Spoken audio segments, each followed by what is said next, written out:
warahmatullahi wabarakatuh. First of all, I would like to apologize for little confusion in the beginning.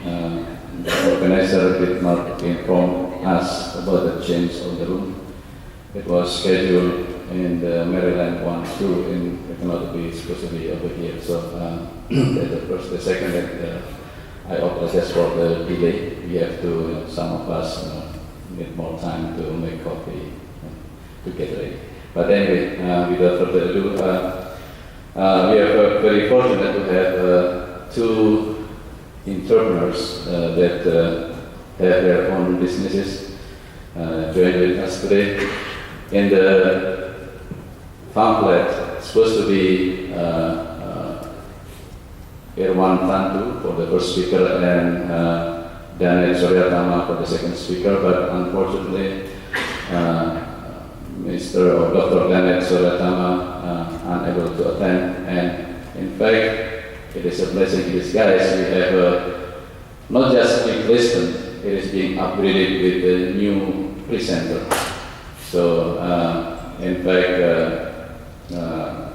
it is something that we might be able to take much of the benefit of their experience and sharing their experience, sharing their success and their failure about how to start the business, their own business, big and small.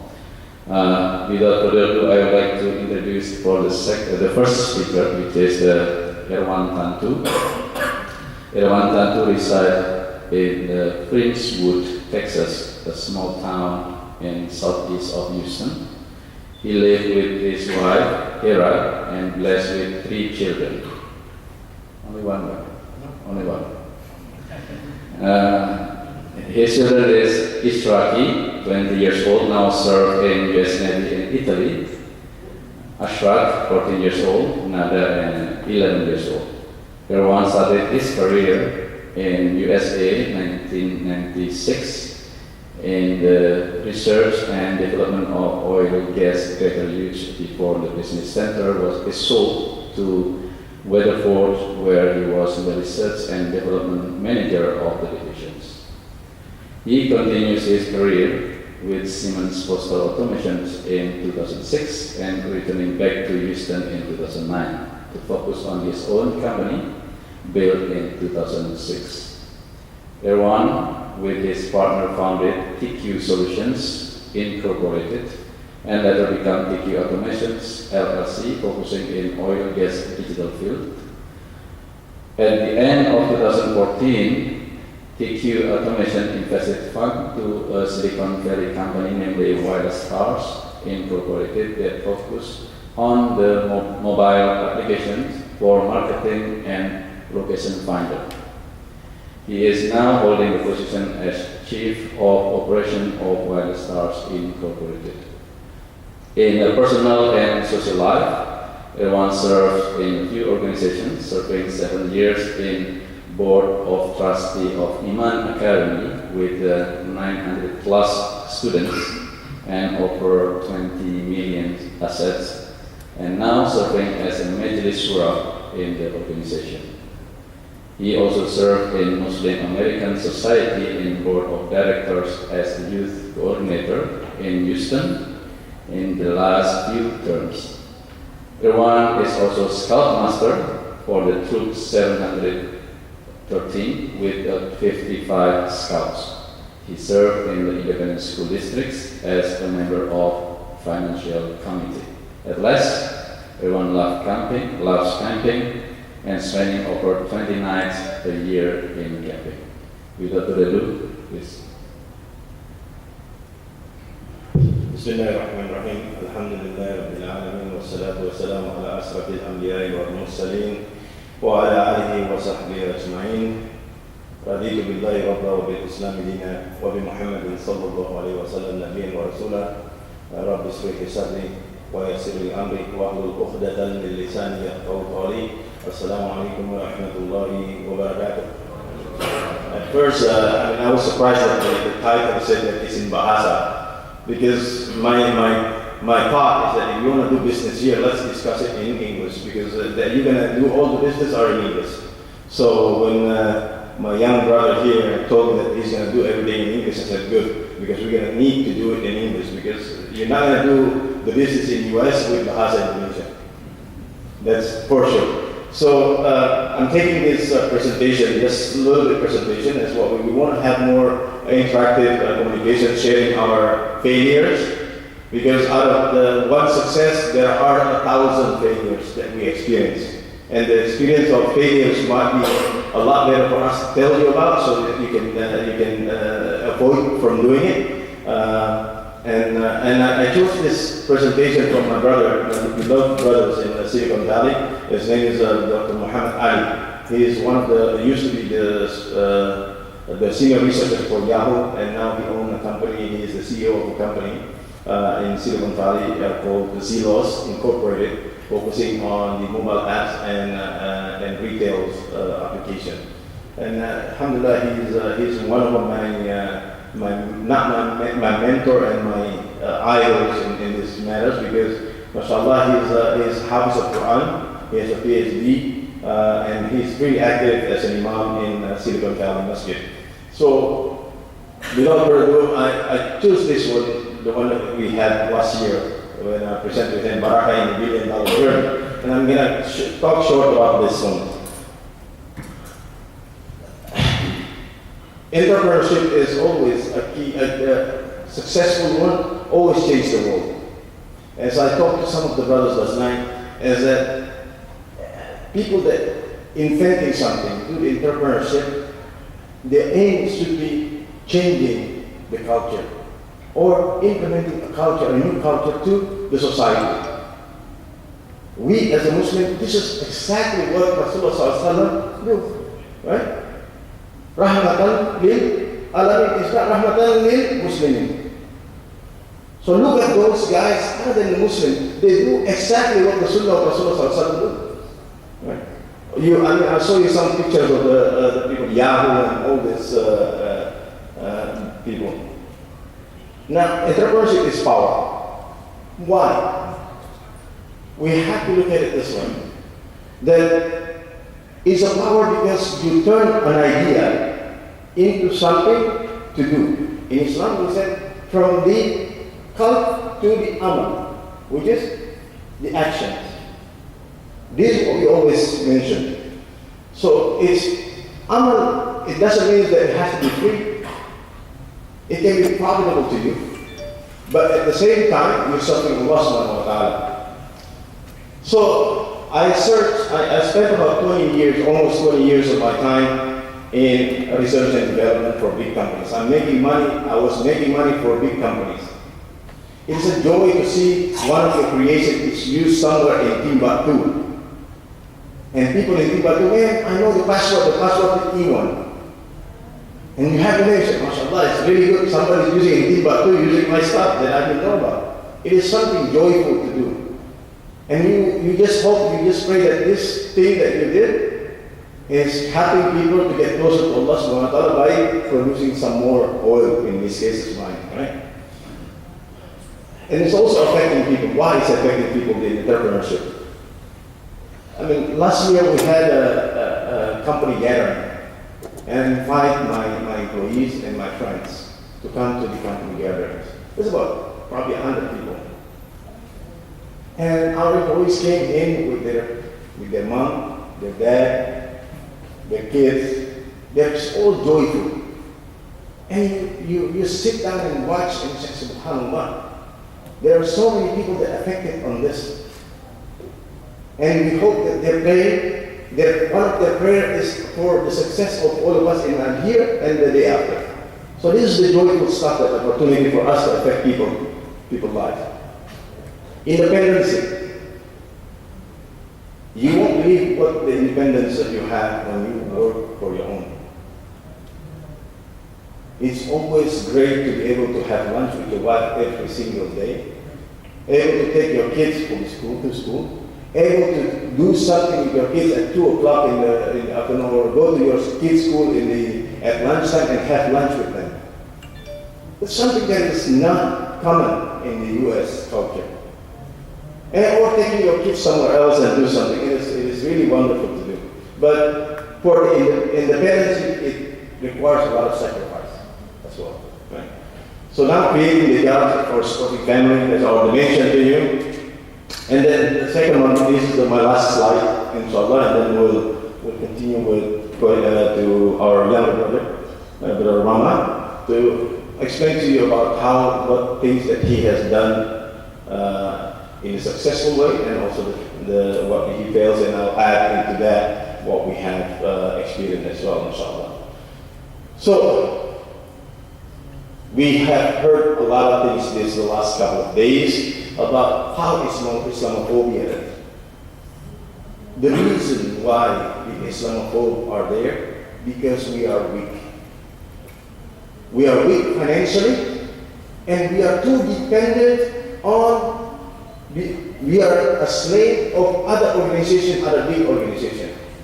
That's the reason. If we, each one of us, even 1% or 2% or 3% share of the company, but you are an owner, company owner, or business owner, you have level of being able to communicate with people in different levels. For example, let me give you an example. As an engineer, or you are manager of one huge company, you don't have any access to any CEO somewhere else. It's really hard for you to meet somebody with the CEO level on that level high. Even you work for a big company, corporate, Fortune 500 company, it doesn't really matter, you're just managing.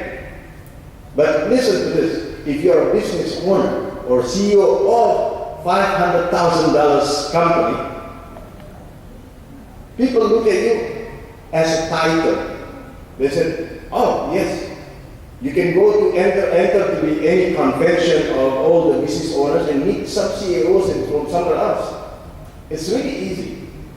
With that, your influences as a Muslim are more and more. You can introduce the character or the akhlaq of Muslim with this. And this is what the next one that I explained to you. What the whole plus from the weakness of Islam. We're lost because we don't have financial independence. We always depend, Indonesia depending on IMF, World Bank. So how are they going to do their dependency? While the other Muslim companies, business, they are in a different way. And they have a lot of money, but there is no intention.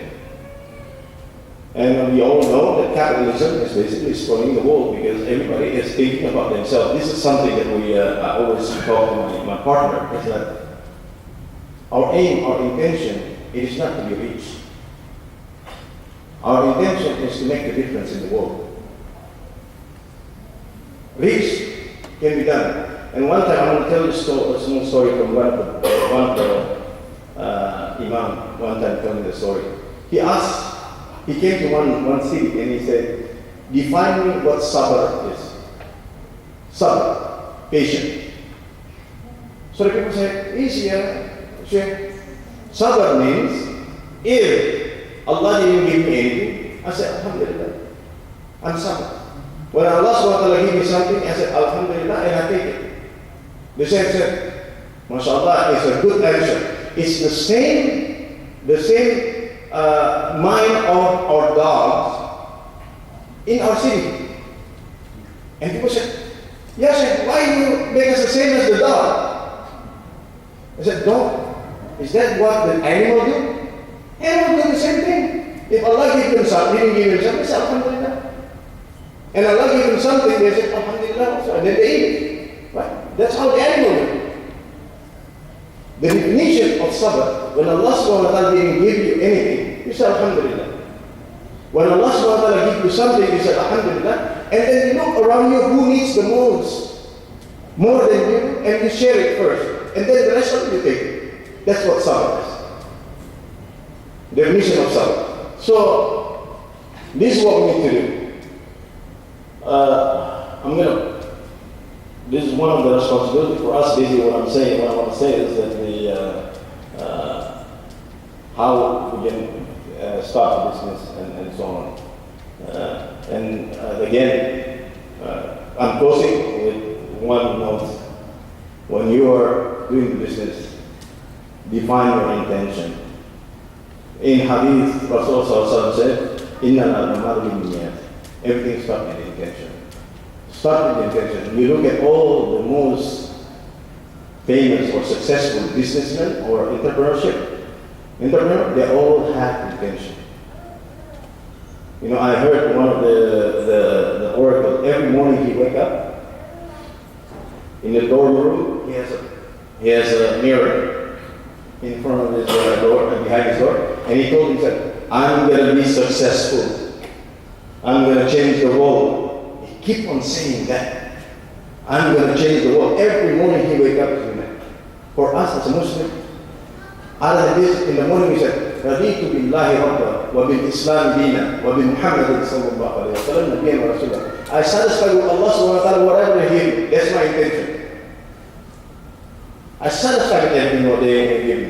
So with that, inshallah, all the barakah will come to you. But again, do your intention, because without intention, this world is open with all the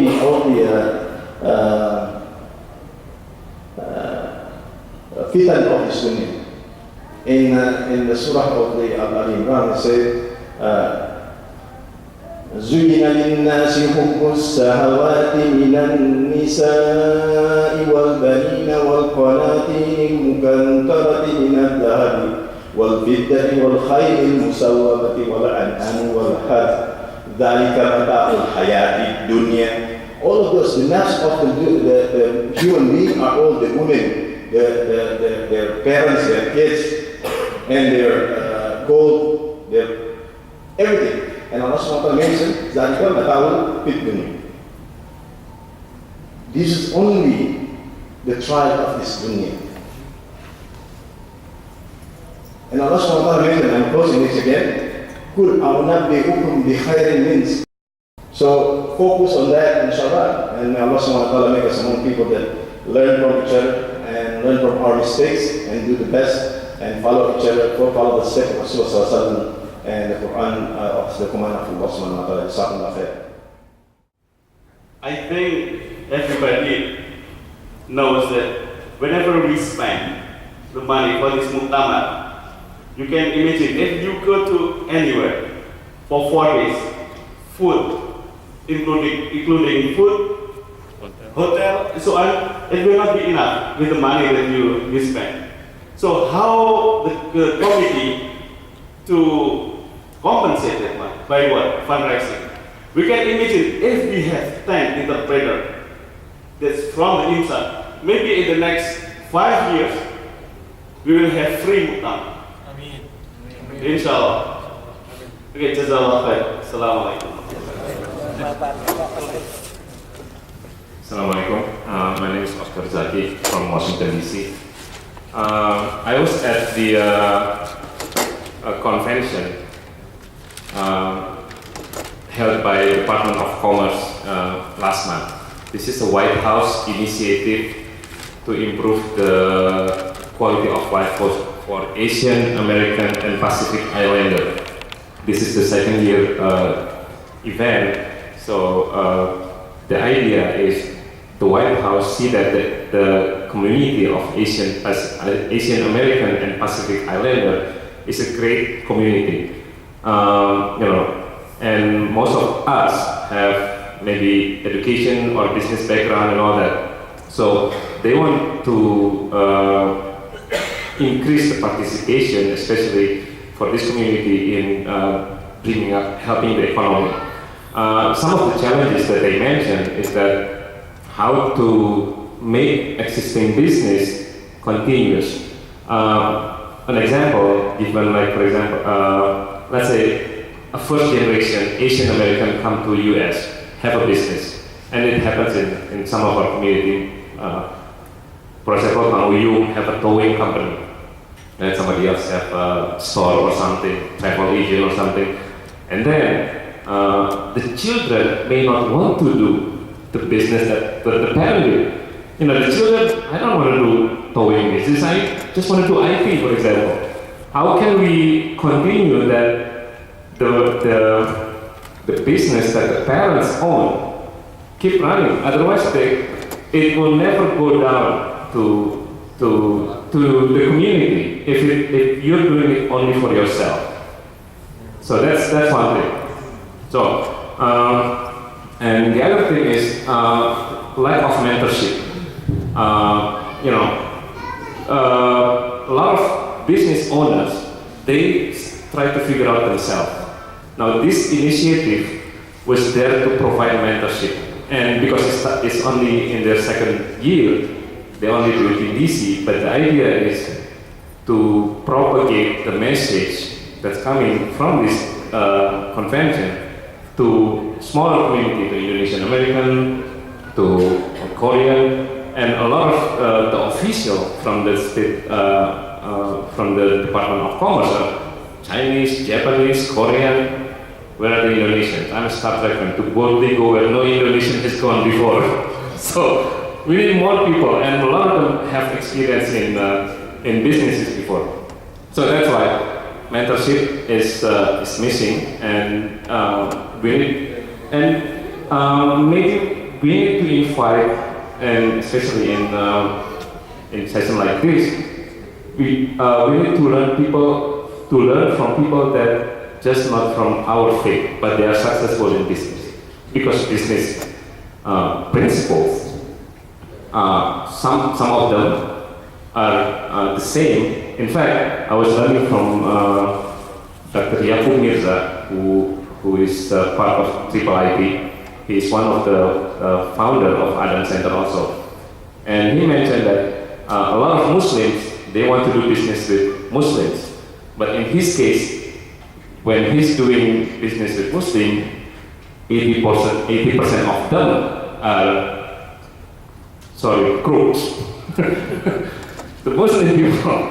So that's why sometimes not always, a lot of people, they just have to be trustworthy. And the idea, the question for Brother Yazid, whether what can everybody do in a business? Not everybody can do the same thing. That's the thing, though. I may not see myself doing retail or food truck and all that. The money may look good, but do you really want to do it? Or for example, if I want to open a convenience store, for example, do I really want to sit there? It's called convenience store. It's convenient for the customer, but it's not convenient for the owner. So you have to find your where to use yourself. If I'm in IT, I can see myself, maybe building e-commerce site and all that. And that's something that we all have to figure out. What is the potential of what we can do? For example, Ibu likes to do fashion, bazaar and all that. Maybe that's something that can be empowered. Imsa built an online store selling Muslim clothes and all that, and everybody gets chipped in. So if Brother Haris has outsourcing architecting drawing to Indonesia, maybe he can teach a lot of people doing CAD drafting. I can teach computer programming in our local community. Now, that's another thing that they mentioned. We are missing some pipeline. What is the meaning of pipeline? We need to have some continuous path for different tracks.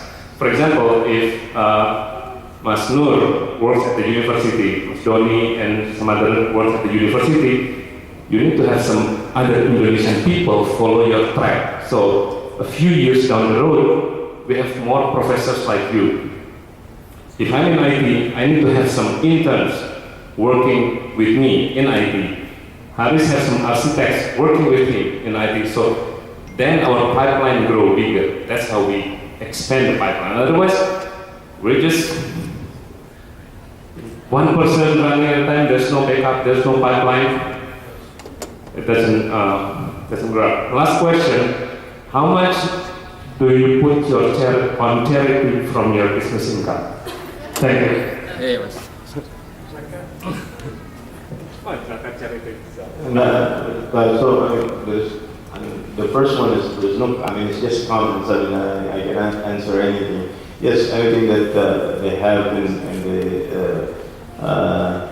the Chamber of Commerce and all this kind of stuff. Yes, they have the programs that you can go, and it's a good information. You can give it to Brother Oscar. In terms of charity that we give to the community, I mean, it's all between us and Allah Subhanahu wa Taala. Because the charity is everything. It's not even. It's not only. It's not only the financial stuff. The charity. The reason why you have business so that you can lead the community. That's just the charity as well.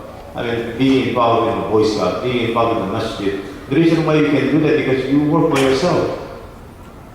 So those kind of charities, you cannot measure it by anything. The only thing is that asking for Allah subhanahu wa ta'ala, because the number of charity, the percentage that you're asking is a very critical issue. Do not measure anything on the amount. Because Allah subhanahu wa ta'ala is not measuring you by the amount. But the sincerity of what you're giving and how much is that within you. Each one of them is different. I know one of the brothers in our organization in Iran Academy, every year is $250,000 to the community. To be able to do two things at once, then so be it, But if they really are into entrepreneurship, maybe what you can do is you can suggest, like, let's say you allow them to delay college for a year. Let's see how your entrepreneurship goes. Just give it a try for 1 year, and at least it basically he's able to scratch that itch, to get to know if that idea is successful or not. Allah.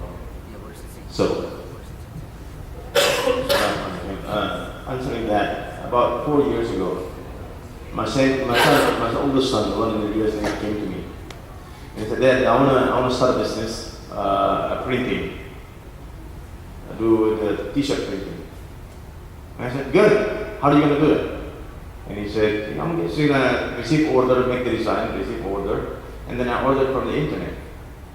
And I told him, this is during the difficult time of my business as well, at that time. I said, "Listen, how about I give you a deal? I'll make you a deal. Make you a little bit, I'll support you on this one. I'll buy you a machine to do the printing. It cost me about $2,700, $3,000, almost $3,000. And my wife made a comment to me at that time. He said, "Man, you're going to spend this money on $3,000 for this? How about in 3 months, then he doesn't like it? He's not going to like it."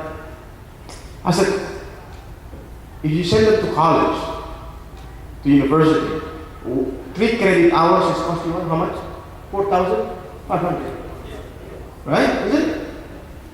And how long will that take, the one semester? About 3 months. They get A. I interview a lot of people. I own business, I interview a lot of engineers. So you ask them, "What did you take last semester?" "I took this computer science and data structure." And I said, "Okay, explain me about data structures." "I forgot it, it's only 3 months ago." But $3,000, if my son, I told my wife, if after 3 months he doesn't like it anymore, but at least he knows how to print something. I give them a skill that I give them. So why worry? The cost of knowledge is not a penny. One brother, the co-writer of Stephen Covey, in Dallas, he lives in Dallas, he told me one time, if you cannot afford knowledge, then accept the stupidity. So look at it from point of we as a Muslim, or as a Muslim as well as an Indonesian, right? We always think that the success is related to financial and also related to the college degrees. But we're not working on, we're forcing our kids to say, "Okay, get an A, get an A, get an A, get an A." Instead of saying, "Do you really know what the subject you're taking?" Guys, it's all about, I said it from the beginning. My opinion, and it's not for everybody, my opinion is that after the niyyah is the amal. Practice it. Do something. Do a little bit here, do that. If you give them the money to do something, you know that education for him to fail or not fail on that, it's more than two years of colleges. And he go back to the, I had the experience for my son. He told me when he graduated from high school, he said, Dad, I think I'm going to join Navy. I said, why? We as Indonesian parents, we said, Dad, you have to go to college. I have money for you to go to college, why not? And he said, if I go to college, probably I'm going to waste your money. So let me go to college, and then I'll come back. So for us as parents, okay, go to the Navy, but you guide them all the way. Said, my wife always says that he's here, she knows. Every single day, they said, are you registered for the college? Even one class a semester. Just register in the Navy in Italy. They have a base in the base. They have that. So he registered every day. He might not in 4 years have a bachelor degree. Yes, he might not. It might be 7 years or 8 years. So what? But he has a life experience to taste the goodness, the badness of all of the life. Because after the college, you gotta face life. You don't face the university. So my opinion in this, if that's so, just do it, give it to them, let them go, but guide them today. Don't remember. Just like Iskandar did, and he just told me. He's there, allowed him to do this, but again, I have as a parent, it's something good if you have bachelor degree. That wisdom will make them think, probably not now, but probably next year, probably next before. So it's all the thing is that, and the dua from you, Allah subhanahu wa ta'ala will bless you with all the dua that, Ya Allah, guide my son or my children to do the right things, and then have to be able to do what I want to do. Because even if you have a plan for your kids to go to college, who guarantee you that he graduated from college? Nobody guarantees you. He probably straight A in high school, and he go to college, and then suddenly things happen. Nothing. So Imam Ahmad said, do not think too much of the far, but think a little bit at a time. Whatever in front of you, but just persistent with him if what you are trying for him to do. So inshallah, Allah subhanahu wa ta'ala will bless you with him. Jazakallah khair. And I hope we learn from our mistakes. And if I say something wrong, it is only from me. And something good is from Allah subhanahu wa ta'ala. And bless all of you and your family. Jazakallah khair. Thank you so much. Due to the time limitation, we have to conclude these sessions. I would like to thank personally to everyone and Parama for this event. Let's conclude this meeting with Kafaratul Majlis. Subhanallahumma bihamdika asyhadu an la ilaha illa anta astaghfiruka wa atubu ilaik. Assalamualaikum warahmatullahi wabarakatuh.